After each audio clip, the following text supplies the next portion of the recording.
இங்க வில்லியம்ஸ்னு ஒருத்தர் முதல் தடவையா ஒரு பையனோட கேர்ள் ஃபிரெண்ட மீட் பண்றாரு. அவளை பார்த்ததுமே அவர் ஷாக் ஆயிடுறாரு. அவளை இவரை பார்த்ததுமே ஷாக் ஆயிடுறா. ஏன்னா 45 வருஷத்துக்கு முன்னாடி ஆடலைன் அப்படிங்கிற பொண்ணை தான் இவர் லவ் பண்ணிட்டு இருந்திருப்பாரு. இப்ப அதே பொண்ணு எப்படி 45 வருஷம் கழிச்சும் அதே வயசுல இருக்கான்னு யோசிக்கிறாரு. சோ டைரக்டாவே அவகிட்ட அவ யாருன்னு கேக்குறாரு. ஆனா அவ ஆடலைன் என்னோட அம்மா தான், 6 வருஷத்துக்கு முன்னாடி அவங்க இறந்து போயிட்டாங்கன்னு சொல்லி அவ சமாளிச்சிடுறா.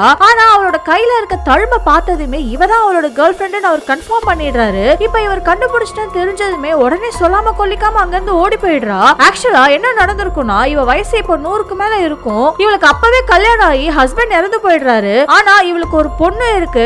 அப்படி இருக்கும்போது ஒரு நாள் கார்ல அவ தனியா போயிட்டு இருக்கும் போது ஒரு விபத்தாகி பக்கத்துல இருக்க ஆத்துல விழுந்துடுறா. அங்கேயே இவளோட இதயமும் நின்னு போயிடுது. இப்ப இவளோட இதயம் நின்னு போன ஒரு நிமிஷத்துக்குள்ள சடனா ஒரு மின்னல் அந்த ஆத்துல விழுந்து மறுபடியும் இவளோட இதயம் துடிக்க ஆரம்பிச்சிடுது. அதுல இருந்து இவளுக்கு வயசே ஆகாம அதே வயசுலதான் இருக்கா. சோ பாக்குற எல்லாருமே இவ பொண்ணை விட இவ சின்ன பொண்ணா இருக்காளேன்னு கேள்வி கேட்கறதாலே அவளோட பேரை மாத்திக்கிட்டு வேற வேற ஊர்ல வாழ்ந்துட்டு வந்துட்டு இருக்கா. அப்பதான் ஒருத்தர் மேல அவளுக்கு லவ் வருது. பார்த்தா அவனோட அப்பாவை தான் இவ 45 வருஷத்துக்கு முன்னாடி லவ் பண்ணிட்டு இருந்திருக்கா.